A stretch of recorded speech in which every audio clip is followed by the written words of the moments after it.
then I'm currently, as you can see on the bottom left, is the University of Putisas in Phnom Penh, Cambodia, where I'm an assistant professor. And on the lower right is International University, where I'm an adjunct clinical professor for orthodontics. So basically, I've been practicing for a while, and I would like to share some of my experiences with you this evening. And so let's go ahead. So like I like to travel, speak, I do a lot of workshops. My areas of interest mostly are basic tweed mechanics, aligners, finite element, airway biology. So these are just some of my basic interests in which I do like to speak, take workshops, as well as these are my areas of research interest as well. So I do like to move around. I'm constantly on the move. And then it's my pleasure to come across some of the prominent people in our field and exchange ideas, discuss a lot of things with them. These are just some of the workshops, my activities that I have been doing for the last few years. And okay, so basically let's start with the discussion today. So whether it's passive self-ligation, active self-ligation, conventional, we have some basic tenets of treatment planning or basic principles that we stick to. So some of them being, I'm sure most of you would be well aware of the Jackson's triad. Jackson's triad was basically aimed at three essential components when it comes to treatment planning. Aesthetic harmony, functional efficiency, and structural balance. So it's the same that comes to whatever you practice, because we have biological limits, physiological limits, as well as physics. So we work in a combination of all of these. But the end principles that we have to follow more or less is: one, we have to position teeth for maximum facial balance and aesthetics. Another is to position teeth for maximum functional efficiency. Then to ensure that all the tissues are in good long-term health, as well as get good aesthetics, as well as stability after treatment. So these are just irrespective of what biomechanics you follow, you still end up planning for these. So the problems that you have with, it's not that any system is free of problems. It's just with time and experience, you gain more confidence as well as more control over specific systems. I practice a lot of modified tweed mechanics in my practice. I do a lot of wire bending. So which is one of the reasons why I'm well aware with the problems that you normally face with the conventional ligation systems also, or as we so call it, straight wire systems. You can use conventional ligation in those. So one of the problems that you do have is engaging the full arch wire, especially in cases where you have a lot of initial crowding. So what has been seen is in previous researches that they have done is that one of the problems with conventional ligation is because of the preformed nitides not being able to engage the brackets completely. And then when you try and force in the wire into the bracket slot, what you notice is you get a lot of buccal movement of the teeth, which is not restricted to the posterior region. It also extends to the anterior region as well. So that is one of the principal problems that you may face with conventional ligation system. Then we have friction. So one of the reasons why I do use a lot of wire bending is, especially in space closure, is along with anchorage preparation, is just to minimize friction. Because of the bracket slot, the interaction between the arch wire as well as the brackets, because the slot size is smaller. So normally you do face problems with friction. My basic concern whenever it comes to treatment planning is I like to do a lot of movements with less friction because of the obvious effects, as well as try and complete my work in the minimum possible time, as is probably the case with every one of you. Another problem is force decay. force decay in terms of the elastic modules that you use. It depends on what kind of modules, power chains, or you're using conventionally. So all of them are made out of materials which are prone to force decay. Then another problem is a lot of research has been done over years, which has shown that uh, conventional brackets with the conventional ligation, especially elastic modules, they are prone to a lot of soft and hard deposits, which is uh, although like if you're doing wire ligation or you're using wire ties, the oral hygiene problems are lesser. But then the forces that you express with the conventional wire ties are a lot more that compared to elastic modules. Then also the time required for wire ligation. So if you're not thinking of using conventional elastic modules that you normally get, then you would probably go in for wire ties. So you would automatically know that it takes a long time to do those individual wire ties. And one of the researches which was done, it has shown that when you compare the per bracket force, so normally with the conventional brackets as well as brackets which use conventional wire ligation, the forces measured were more than ranging between 49 to 58 grams per bracket of force, which was found to be much lesser in self-ligating brackets, especially in the initial stages. I'm talking only about the initial stages right now. So in those stages, it was seen that the per bracket force was lesser than 30 grams. So which is a lot lesser when you compare it with conventional ligation systems. Then this is just some of the related literature for those who might be interested in reading about passive self-ligation. This is one of the reference articles that you might want to go in with. This basically talks about transversal changes in dental arches from non-extraction treatment with self-ligating brackets. There are questions in terms of probably what you would want to do with self-ligation. I am not one of those proponents of blind non-extraction therapy. So extraction cases need to be done with extraction. Non-extraction cases or borderline cases are those what you can push towards probably do those with expansion. So this was one of the studies in which they studied the effect of, especially the effect of expansion on the intercanine, the interpremolar and the intermolar width. So one of the interesting findings actually in this was that normally we talk about intercanine width being the least stable. And then a lot of criticism that comes towards self-ligation brackets is that there is a lot of changes in intercanine width. So in this study, they compared changes from conventional brackets as well as self-ligating brackets. And what they found out was, on an average, in the upper arch, they normally did find about 0.96 millimeters of intercanine width, whereas in the lower arch it was a bit more. It was about 1.9 millimeters. So basically, what this did suggest, what they found after the study was that irrespective of the bracket system that you use, irrespective of the mechanics, irrespective of whether you're doing a treatment extraction or non-extraction, there is expansion in the canine region, and most of this expansion is lost in the post-retention period.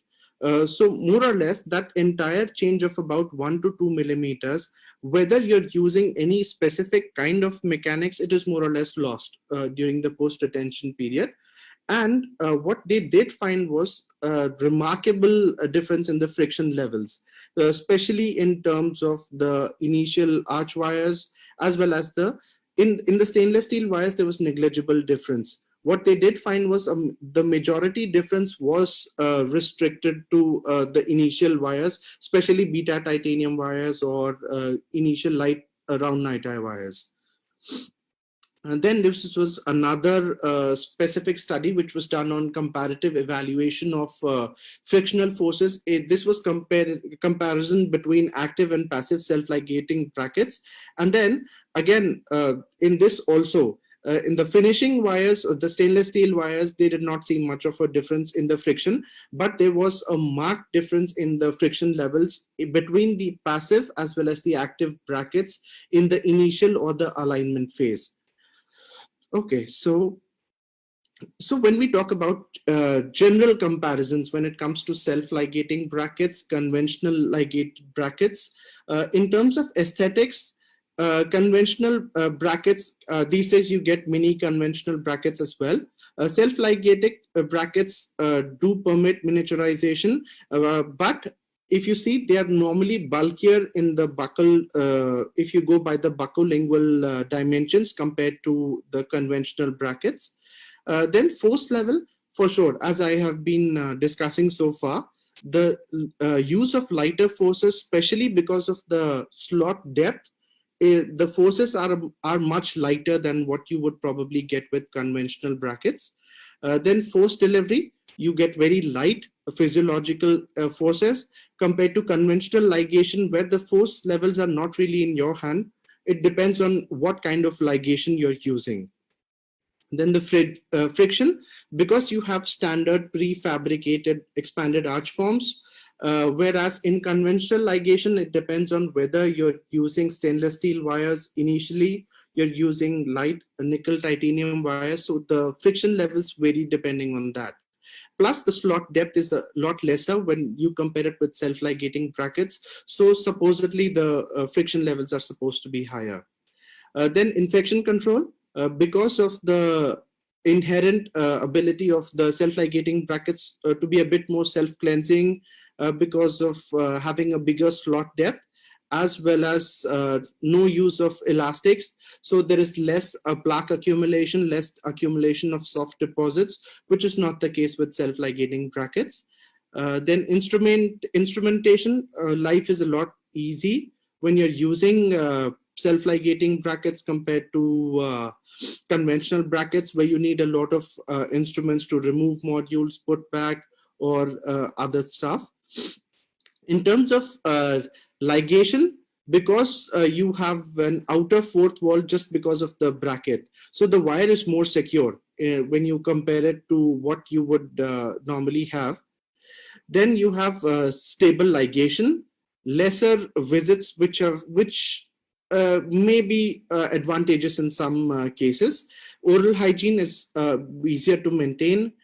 Patient comfort, initially it has been seen in some research that the patients are more comfortable just because of the lighter forces that they experience with self-ligating brackets, as well as because of the slot depth and the wire sizes that you can use.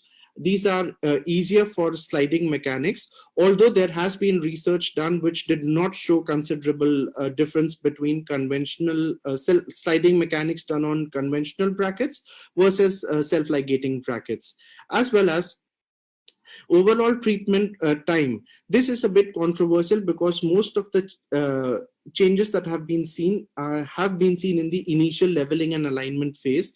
So the faster alignment that normally passive self-ligating bracket proponents would promote, that is normally restricted to the initial stages. In the closing stages or the finishing stages, the friction levels are more or less the same. So there is not much difference in the treatment time at that point of treatment. Then when we come to specifically talking about, now we leave the conventional ligation part because we're talking about self-ligation. So we have passive self-ligating brackets, active self-ligating brackets. Passive brackets, as the name suggests, these are supposed to be passive because the slot depth is about 0.028 millimeters, whereas active brackets, the slot depth is a bit lesser. And another important thing that you notice normally with them is that the clip normally rests on the wire or impinges on the wire. That is why you have a compressive force which acts on the wire always. So these are known as active brackets. These days we also have transitional brackets, which are also they have been around for a while, but how they work is that initially they are passive because we're using smaller wires, and then later on they tend to become active once the size of the wire increases. Then some of the problems that have been seen with active brackets, there was a study, I'm giving you all references, so just in case anyone wants to read reference articles probably. So there was a study which was done by Pandis in 2007, so which basically showed that there is aging of the spring clips. So aging of the spring clips basically means that these clips are ideally meant to be elastic or compressive in nature. But what the study saw was that there was, over a period of time, there was almost a loss of 50% of flexibility of the spring clips. That means they became more and more stiff as time went on. So you have biomechanical consequences because they normally have a lingually directed force. So when the spring clips age or they lose their inherent ability to move around, so they put in a more lingually directed force, which it may not be desirable. Then because these are active brackets, so they always have more friction, more traction, even on lighter wires, because the wire clips, the bracket clips are resting on the wires itself. So which is one of the reasons why it becomes a bit more difficult to use elastics in the initial stages with such brackets, because you have a constant compressive force on the brackets itself. Then in terms of appointment intervals, normally these brackets have similar appointment intervals to what you would have with conventional bracket systems. And then, as I was just mentioning, you have higher friction at later stages because, one, the wire sizes increase, plus the clips lose some of their flexibility. So because the clips are always putting in a compressive force, so even during retraction, you might see that there are increased lingually directed forces, which might bring a little problem with finishing. Then what would you actually want in an ideal ligation system? So as I am not going to say that the passive bracket systems are the best out there or active bracket systems are the best. My idea is to give you an honest opinion on things that I do, things that I have seen based on clinical findings as well as research that has been done so far. So an ideal ligation system basically should be biocompatible. It should help maintain good oral hygiene. It should be easy and quick to use, secure arch wire ligation, as well as allow for full arch wire engagement even in crowded areas. And these should be low friction, because the very idea of using self-ligating brackets was to have brackets in which there is lesser friction and which allows the wires to easily pass through, thereby delivering more physiologic light forces. That was one of the principles based on which self-ligation was designed. Then how does low friction help you? There are some things that you should have to consider. One is less anchorage demand. So this was researched by Yi et al. In the year 2009. This is again a published research. So I am not going to say that passive self-ligation helps you get a better anchorage, but because this is purely case dependent as well as force dependent. So heavier forces, you might get more anchorage demand for sure. Case dependent because extraction cases demand more anchorage or dependent on the type of movement that you need to carry out. Rapid movement, yes, for sure, especially in the initial stages. If you're using lighter expanded arch forms that normally the copper nitrides have, and they're lying passively in the brackets, for sure you get a better movement with less friction. That is simply because of the ability of the wire to pass through the slot. Then you have reduced proclination. This is one of the benefits that you get by using self-ligating brackets is because they tend to be a little more bulky. So you get somewhat of a lip bumper effect. So because the lips are resting on these bulkier brackets and you have a barrier to the teeth getting too much proclined during the initial stages, which normally doesn't happen with the conventional ligation systems or active systems, because normally in crowded cases when you try and force in your niti wire, so one of the things that you normally see is what they call as the open coil effect. So whenever you try and tuck in your initial niti wires, in very crowded spaces, because one, the slot depth is lesser, so the wire is tucked into the bracket really strong, so you have more friction, plus the brackets are not as bulky. So what happens is, normally along with relieving of the crowding by the open coil effect, you also get an increase in proclination. So this is just one of the problems that you may face. Then you have improved arch development. So on the right, I've just put in pictures for like two of my cases. So one is both were finished very nicely with pleasing smiles, but somehow the patient, you see, I've just matched the patient pictures with the arch forms. So the patient on the right seemed to be more satisfied or pleased with her smile just because she had a bolder smile. So in terms of macro aesthetics, or when you see the increased incisal, maxillary incisor to mandibular incisor display ratio, it always helps you get a better smile, which has been seen with recent researches. And then one of the comparisons that has been done like over the last few years is comparison of expansion that you get with wires, specifically passive self-ligating wires, along with the slow expansion that you would normally do with a cord helix or any expander. What has been seen is that periodontal status in the long run has been found to be much better, simply because of the action.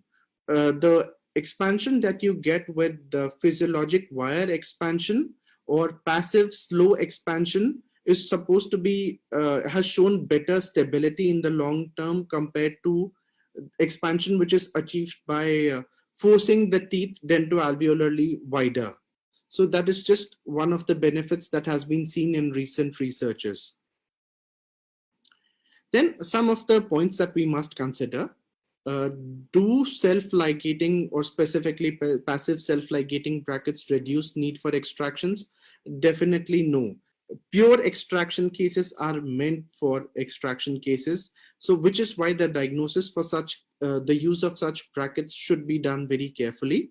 There is limits to what we can achieve with the expansion. So there are deltoalveolar boundaries that we must follow.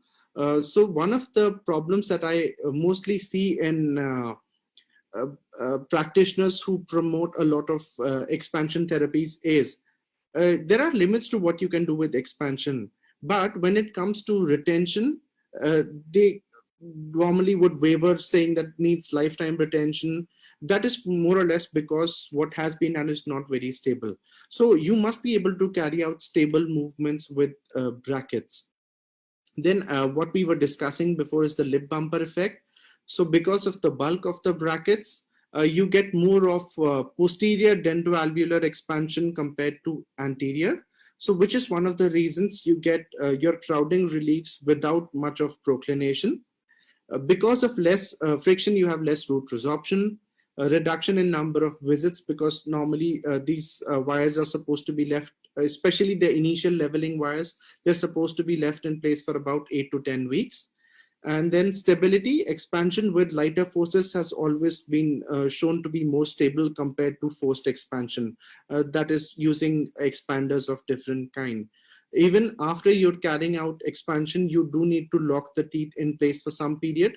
So which is one of the reasons why lighter or the slow dentoalveolar expansion has found to be more stable. Then how does passive self-ligation work, or how is it different? One is the easy sliding mechanism. So basically you have bracket gates that are very easy to open and close. These allow for a better oral hygiene. The gates of the brackets, they also act like the fourth wall of the brackets, so which basically ensures more secure arch wire ligation. Then you have a reciprocal nature of opening the bracket slide. So the good thing is, like whenever you're opening the brackets, there is a reciprocal nature. So while the force is directed this side, the bracket opens the other side, or occlusally.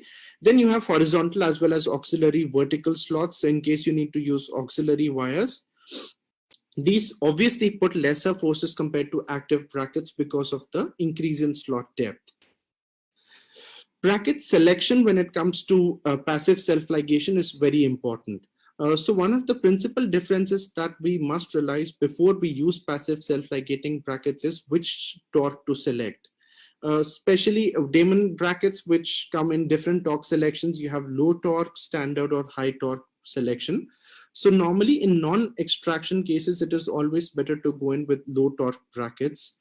High torque brackets are basically meant for cases in which you carry out larger movements, such as in cases of extraction, distalization, wherein you have more tendency of the anterior teeth to dump or retrocline. So the high torque helps you maintain those. So before we go on to the cases, we would like to talk about, or let's discuss a bit about the current concepts that you see. So current concepts, when we talk about, we have a long face versus a short face. So when you compare a Caucasian profile to an Asian profile, so you would see that you have a longer face versus a shorter face. So a longer face is basically talking about having a bigger nasolabial profile, increased middle and lower faces. So the incisal display becomes less prominent on a bigger face versus what you see on a shorter face. I practice in the Southeast Asian region. So you have to give a lot of consideration to the shape of the face, because a little bit of more incisor extrusion or proclination, it tends to affect the macro aesthetics or the smile of the patient a lot.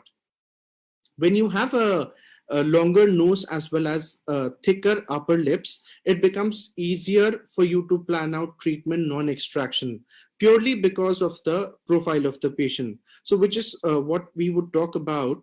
The natural profile of Southeast Asian patients is mostly a straighter profile. Whereas when you compare it to a Caucasian, it is slightly convex. When you go to an African profile, it is supposed to be a bimax profile, which is highly convex. So when you're using or you're planning treatment with such bracket systems, you also have to give enough consideration to the natural profile of the patients when you plan for non-extraction or extraction treatment plans. Then you have the nasal profile. So Caucasian profiles, or mostly European and American profiles, you would see that the nose is longer. So again, when the nose is longer, you have more scope for expansion because the profile seems to look less prominent even with expansion.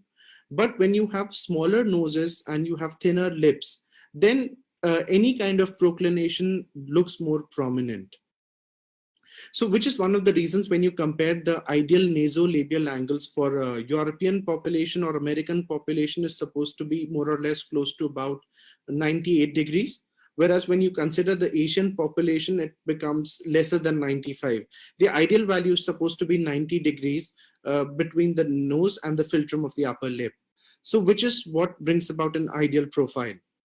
Then the lip position. Ideally, when you talk about macro aesthetics, you should be able to see 1/3 of the upper lip of the patient as well as 2/3 of the lower.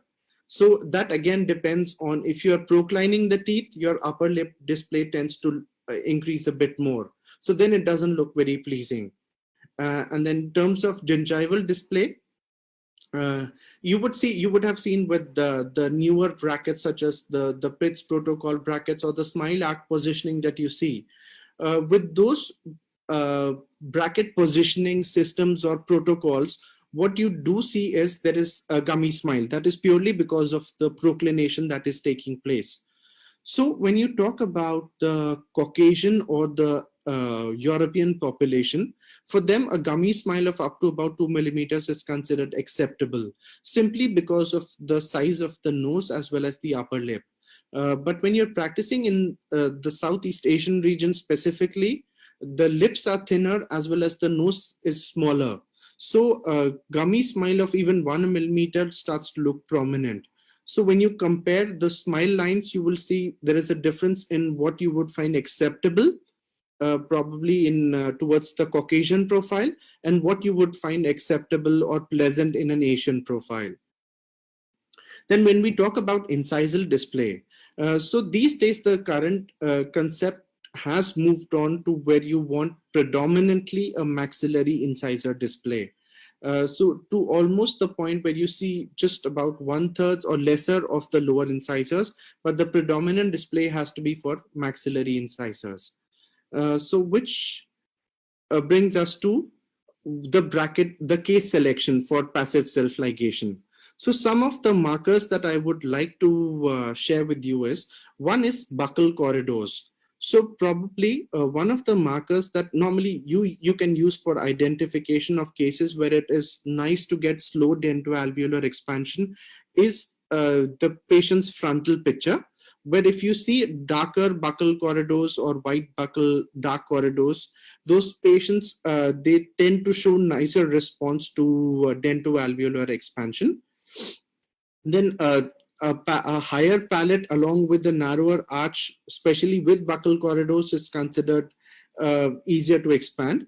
Then the patient's smile still must look acceptable, even though the patient will have crowding that, or they have come to you for improvement in their aesthetic profile, as well as the profile of the patient. So normally when you're planning treatment with expansion or extraction, one of the important things, or when it comes to planning, is the soft tissue profile of the patient. You must give enough consideration to the lip profile, the nasal profile, the smile line of the patient, because that would give you an idea of how the end result would look like. So probably it's easier to decide whether you would want to extract or not. So for me, I like to use these passive self-ligating brackets a lot in adolescents, especially. One, because of the potential for transverse expansion, plus the ease with which you can carry out treatment. So it makes it all the more appealing when you have borderline cases or cases with mild or even that effect about moderate crowding, and you want to get slow dentoalveolar expansion. Passive self-ligation works with wonders. So the wire sequencing, normally they recommend you use lighter forces. So normally for me, I normally start with 0, 1, 2 wires, which is just for opening up spaces. Normally I don't I use very light wires because it becomes very easy to expand as well as engage all the teeth, especially in cases where you have more crowding. Then it's mostly the conventional wire sequence that you normally get with 0, 1, 3, 4, 16 copper nitrides. Then normally edgewise wires, which are 1425, 1625. When I start passive self-ligation cases, most cases I don't bond my second molars in the beginning.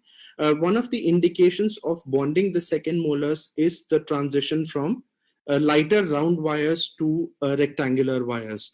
So normally it is a good idea to bond the 7s just when you're about to use your 1425 or a 1625, depending on what stage you're at. Then all major mechanics, of course, has to be carried out on stainless steel wires. Finishing, there have been comparisons done with stainless steel wires as well as TMA wires. Both have shown an equally good finish. Normally with passive self-ligating brackets, you do get gingival offsets on the premolar or the bicuspid brackets. In my case, because I like my smiles to be a bit more prominent, especially in the canine as well as the premolar region. So I do like to do a little bit of artistic wire bending, give smaller offsets just to make the smile nicer. So the first case that I do want to show you is, again, this patient came in at about 15 years of age. She, as you can see, she has upper and lower crowding. She has mild crossbite in some areas. She has locked incisors. She has a locked lateral in the upper arch. So as you can see, she has both narrow arches, the maxilla and the mandible. So again, she has lower eights, which are like mesioangularly impacted, which was indicated for removal.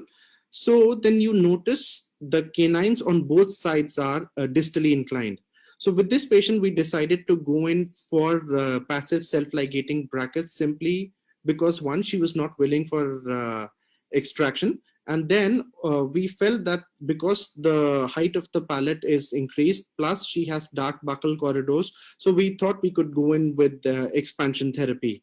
So we started her bracket placement, and within about 3 months of starting treatment, the arches started to look in much better. Although I normally use bite turbos on my lower sevenths just to make sure that you have disoccluded teeth, because they tend to move faster. So as you can see, the tipping of the canines improved considerably. This is just after using the first two alignment wires. So I start with very light night-eye wires, then I gradually go to copper night-eye wires. So then gradually I also started with light class 3 elastics, that is 2.5 ounce elastics. So after some more time, like this bite started to settle more, this is when we went towards the rectangular wires. So once we had the rectangular wires, you can see that the lower sevens are bonded already that time. So that is normally my marker to go in for bonding lower sevens. So after this, was the total treatment time for this patient was about 15 months, wherein we were able to get canines class 1, molars class 1. The best thing that you want to see is the change in her smile. So when it comes to macro aesthetics, you want that bold maxillary incisor display. The lateral should look prominent. The patient's smile line looks a lot better compared to how it was before. And this is just a composite image, so you can compare how her treatment went.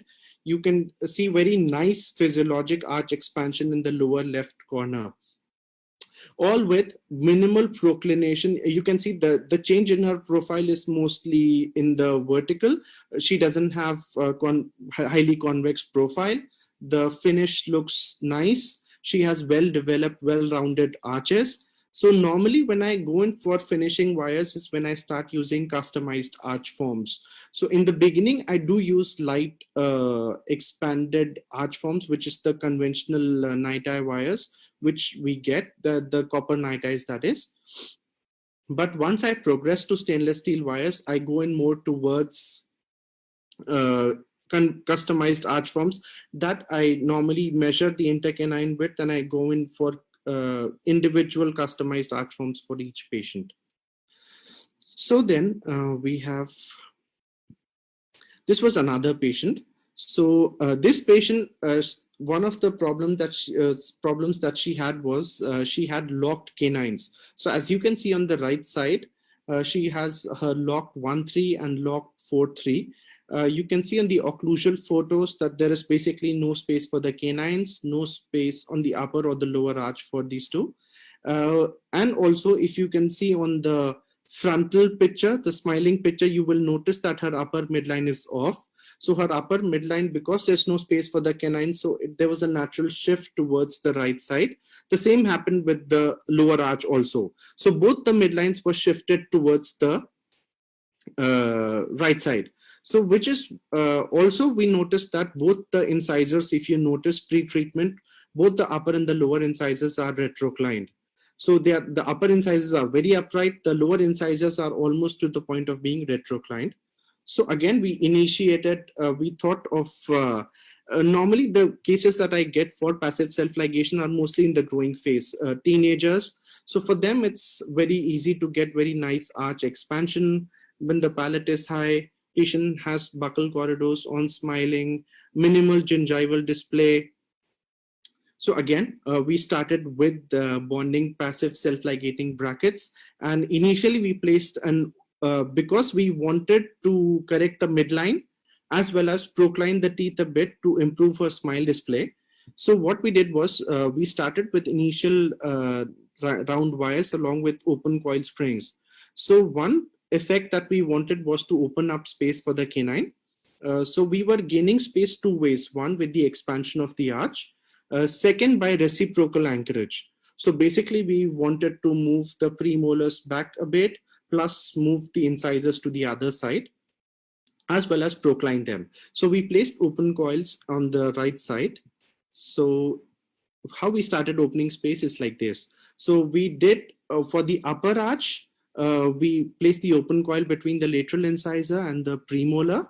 For the lower arch, we just left out the bracket number 4-2, and then we went in for bonding the canine first. So gradually we started getting arch expansion. So as you can see in the lower occlusal image, for the mandible, it took a little more time. For the upper arch, we started gaining space immediately. One, because of expansion. Second, we got a little bit of proclination, as well as the movement of the segments. Then, like a little more progress, we could engage the canine brackets completely, and we got the canines down. You see the arch looks well developed after that. Then after a few more months, we were able to extend, we were able to put the stainless steel wires for a further movement, use of elastics to settle the bite completely. Then after debond, her canines class 1, molars class 1, she has a very nice smile. So when you want to compare her smile pre-treatment to post-treatment, you'll see that her pre-treatment smile line is a bit flat and uneven, asymmetrical to some extent. And then post-treatment, her incisor midline is on. She has a prominent smile, and the maxillary incisor display is more or less how it should be, 2/3 to less than 1/3 of the lower incisors. And this is her pre and post treatment. Because the incisors were retroclined before, it was supposed to be a class 1 case with both retruded maxilla mandible. So the finish looks like this. And if you want to, this is just a composite image so that you can see the entire timeline of the treatment. So from start to finish, along with her pre-treatment and post-treatment images. So this is how it finished. Then this was another patient. This patient, her main concern was macroaesthetics. So she didn't have much of a problem except for a lateral, which was in crossbite, as you can see in the, her canine, which was in a crossbite position, as you can see. So her main problem was macroaesthetics because she was not happy with the way she smiles. One, because of the crossbite. Second, she was also not happy with the show of the teeth. So again, we initiated passive self-ligation therapy for her just to get a wider smile. Then again, so when we started bonding, you can go back and see the arch form before. Then you compare, the arch form looks more rounded now. And this is after completion of the treatment. So I would like to show you, go back. This is her smile line after treatment. This is the arch forms. They both look well developed, which was not, she didn't have too much of a problem. The good thing was, if you notice, we did not procline the incisors. The incisors were maintained at a good position. The thing that we did was mostly we leveled the curve of Spee very nicely for her. That is one of the markers that I normally try and achieve, that I really like a flat curve of Spee. Her smile line improved. Her lip profile improved a little bit in terms of the show of the lower lip. It was almost 1/3 to 2/3, but it became proper 1/3 to 2/3 display after finishing. So this is another composite display just to show you. So by the time we were done with her treatment, so we had to initiate her daughter's treatment. So this is the patient's daughter. So she was again a growing patient. She had again upper and lower crowding. On the left hand side, you will even notice there is a premolar which is rotated almost about 80 degrees. And that side, you also have a slight open bite just because of the premolar rotation, and the upper premolar being out of the arch. The arch form looks a bit asymmetric in the beginning. And if you see the frontal photo of the patient, on the right side, the molar looks slightly class 3 tendency. On the right side, on the left side, it looks acceptable. Again, the patient, if you see her smile line, because the patient has crowding, plus she barely has any lower incisor display.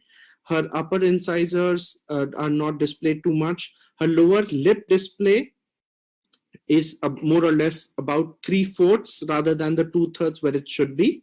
So again, we started with passive self-ligation for her. Again, the same protocol. Normally, I start with very light wire. So I normally start with a 0, 1, 2 wire. So just after about 2 months to 3 months after we started treatment, her bite became like this.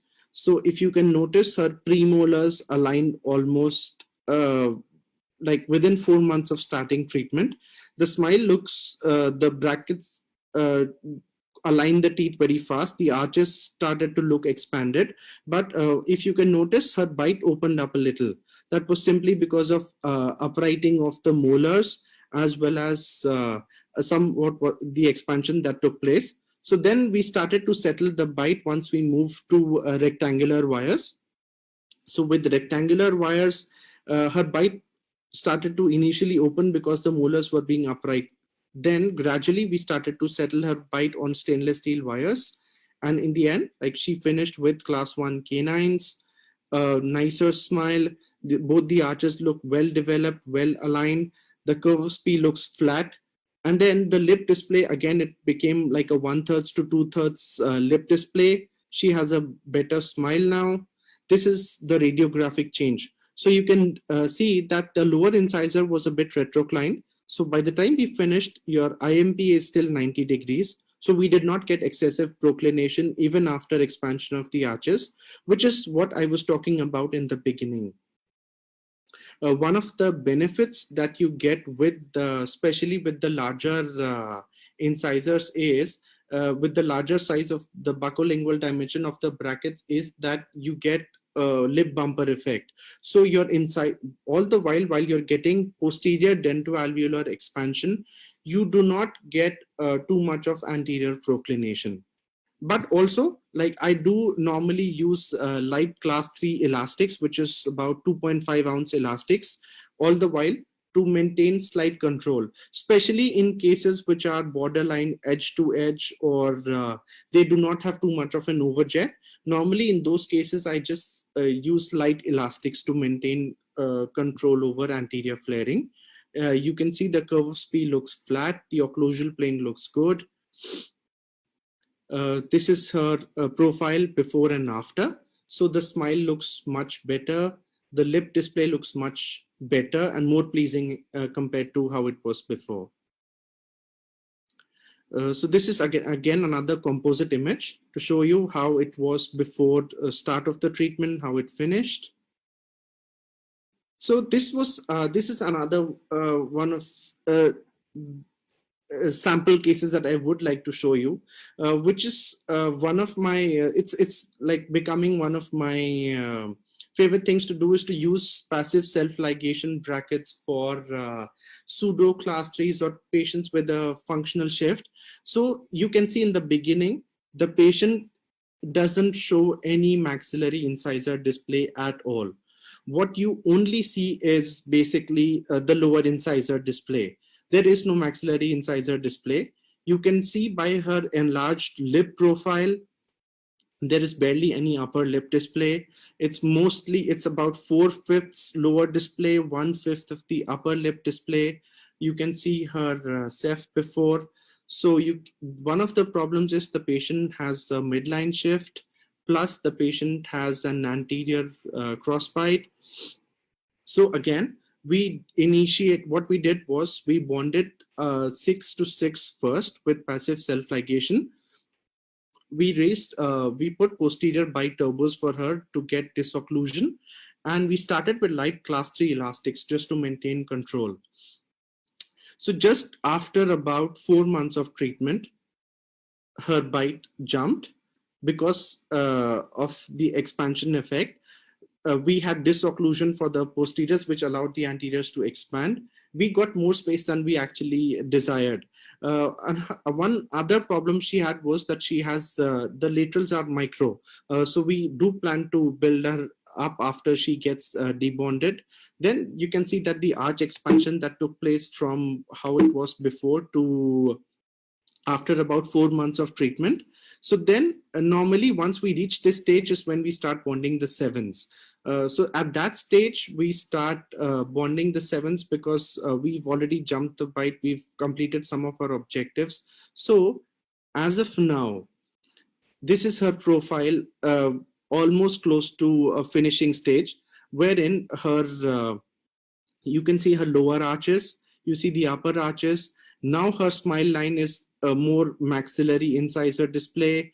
Her lip profile has improved a lot right now from a predominantly class 3-ish lip profile. The lip profile looks a lot more pleasing. The molars are almost class 1. The upper canine just needs to be distalized a bit with build up of the lateral so that it finishes in an ideal class 1 finish. And you can see the expansion and the development of the lower arches. This is all without IPR. This is purely expansion and use of light forces. So this is what I've been trying to get at all along. So it's very easy to work with lighter forces than heavier forces. You get more of physiologic tooth movement. So this is her profile now. So you can see her smile before the start of treatment. You don't see the maxillary incisors at all. Right now, you've moved to more or less a 2/3, close to a 2/3 to 1/3 display. Her lip profile has improved considerably from how it was before to now. Then this is just a comparison of her cephs before we started treatment, how we started treatment, and below is something that I normally just keep playing around with. I like to use a lot of softwares to plan out treatment, to see how things work. This was just an infrared heat map. So this just lets me visualize the soft tissue changes a bit better compared to what you would see on a ceph. So you can, if you would like to visualize the nasal profile as well as the lip profile, it's easier to visualize on the heat maps. Plus, if you want to visualize how her airway was pre-treatment, during treatment, it's easier to visualize using these heat maps. So this is just another composite image. So you can just compare how her treatment went. And you can see the nasolabial angle if you would like to look towards the left side. Her nasolabial angle was closer to about 98 to 100 degrees. It's flat 90 degrees right now, as you can see in the pictures. Then this was another patient who came in with more or less an edge-to-edge bite, and he again was not very satisfied with the smile, especially because of the half and half incisal display. So when you work with self-ligating brackets, especially when you keep macro and micro aesthetics in mind, you will notice that the incisal display again is not very satisfying. Plus, the incisors are slightly, lower incisors are slightly proclined. He has more or less closer to an edge-to-edge bite, but he has dark buccal corridors again. So when you go by that, again, you can think in terms of passive self-ligation. So initially, we again disocclude the bite because it makes it easier for passive light movements to occur when your posterior teeth help you disocclude. So we started with wires. This is roughly about 6 months after treatment. You do have a little open bite in the posteriors. That's mostly because of the bite which was raised. Then as treatment progressed, so we were able to finish it with a more pleasant display, wider arch forms, canines class 1, molars class 1, and like you see the change. You see the incisors are upright. They're flat 90 degrees right now compared to how they were before. The curve of P looks flat. It was a bit rounded before, a bit deep before. And this is the change in his smile line. So you notice when we start, it's almost half and half. Then it went predominantly to a bit more than a half and a half. And at the end, it's exactly like how I would want it to be. It's more like a 2/3 incise upper, like 1/3 or less than 1/3 of the lower incisor display. So this is just another composite image, just to give you an idea of how his smile improved and how the treatment progressed. You can see the arch forms look a bit wider. That just helps you get a nicer, bolder, wider smile. Then this is another patient where the patient has an asymmetry. You can notice the position of the lower mandible on the lateral profile picture. So again, this patient is still under treatment, but I wanted to show you the functional changes that we got. One, the midline is off a lot. Plus, we needed to expand both the arches as well as correct his midline in the beginning itself. So we again started with passive expansion for this patient. We bonded again passive self-ligating brackets along with two mini screws. So one on either side of the upper left quadrant, one on the lower right quadrant. And then because we didn't want to use, since his dentition is compromised, as you can see, on either side, one side he's missing his 5. On the other side, again, his 5 is lingually locked. So we did not want to use class 3 elastics because of the light forces that you get normally in the beginning. So in this case, what we wanted to do was we used mini screws to correct the bite as the passive expansion was going on. So again, we put bite blocks to disocclude the teeth and started with elastics. So this is basically roughly about 6 months of treatment wherein we were able to jump the bite as well as get it closer to a correct midline. And also you might want to see the placement of the mini screws. So we placed one mini screw just distal to the lower canine, one distal to the upper left canine, and we ran elastics right from one mini screw to the other, so that by the time we were correcting the midline, we would also get expansion for the upper arch.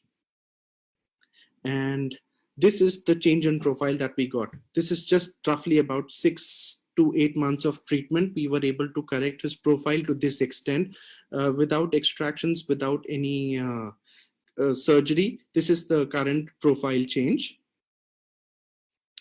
This is another class 3 patient in which, again, like if you can see, his midlines are off. He has severe crowding and anterior crossbite in the upper arch. You can notice that he has a decayed premolar on the upper left segment, plus the lower arch is again crowded. And you can see in the panoramic x-ray also that he has an impacted canine. So again, this right now we're in the process of bringing out that impacted canine. So again, we started with lighter wires for the expansion of both the arches, the upper and the lower arch. You can notice in the beginning, we could not engage the lower canine in the beginning. And then with time, we got more expansion, lateral expansion in space. So we gradually raised the bite once we wanted to jump the bite.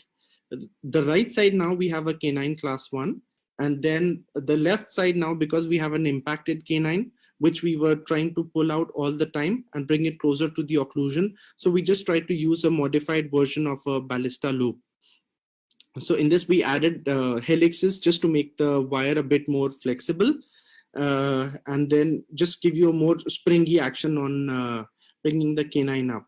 So this is the initial position of the canine, later, and how it is right now. So right now, more or less, we're just in the process of exposing the canine to bond it, more or less, because it's just almost at the occlusion now. Then this is another patient who had, again, the problem is not so severe, but you notice her ceph, you will see a little bit of proclination. She has minor crowding, but these are mostly patients who are concerned about their smile line as well as macro aesthetics. So in these patients, I got passive self-ligation simply because of the smile widening effect that you get. So again, we started with the Damon brackets or passive self-ligating brackets for her, light initial round wires, normally disocclude the posteriors just to make sure that you have enough space for expansion. Then this is after about 6 months of treatment, wherein you have your arches are widely expanded. That is normally the time when we go in for bonding the 7s. We remove the bite blocks, we bond the 7s. So you can see the change in her smile line now. So now the smile looks much nicer. Both the upper and the lower arches are developed. The canines are class 1, molars are class 1, plus the smile line looks a lot nicer with minimal change or minimal anterior flaring or proclination. The proclination actually improved from when we started the treatment. So this is the difference in her smile before treatment.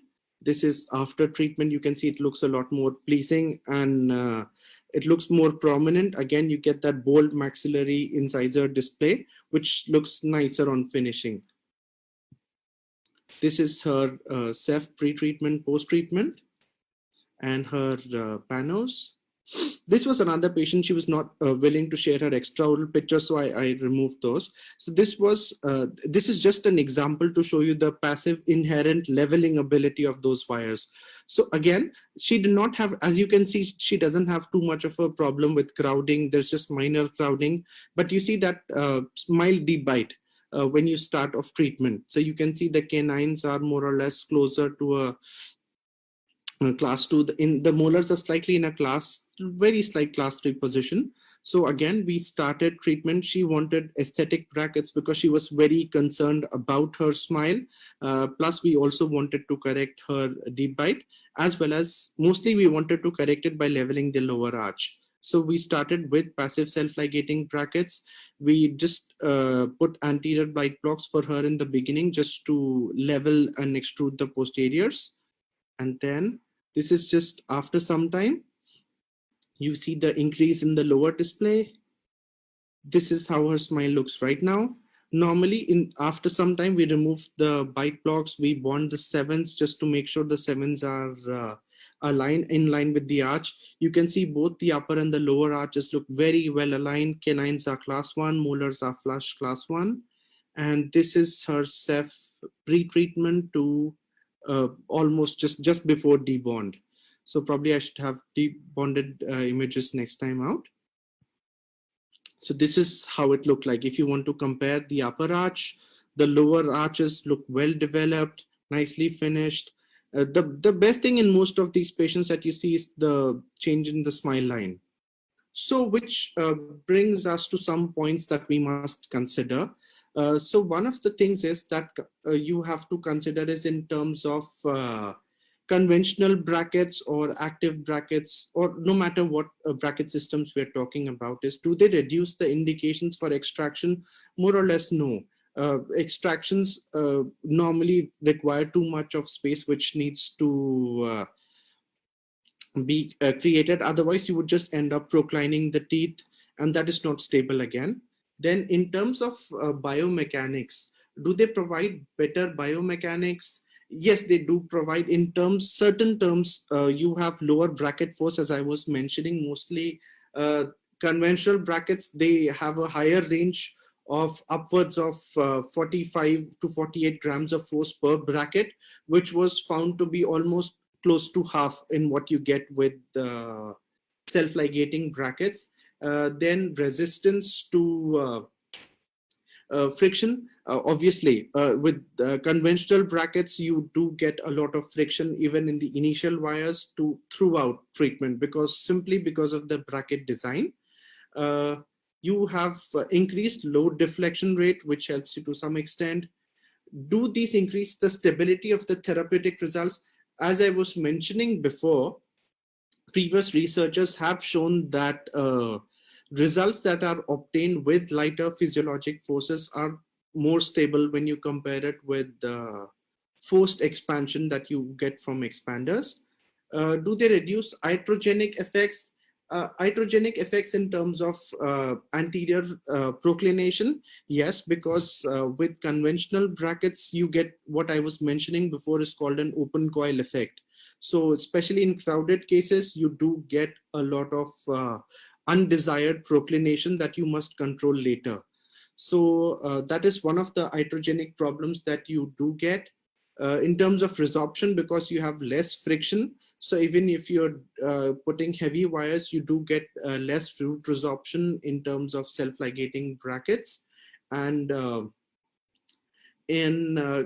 also in terms of plaque accumulation, oral hygiene problems, self-ligating brackets are always supposed to be much easier to clean and maintain hygiene with.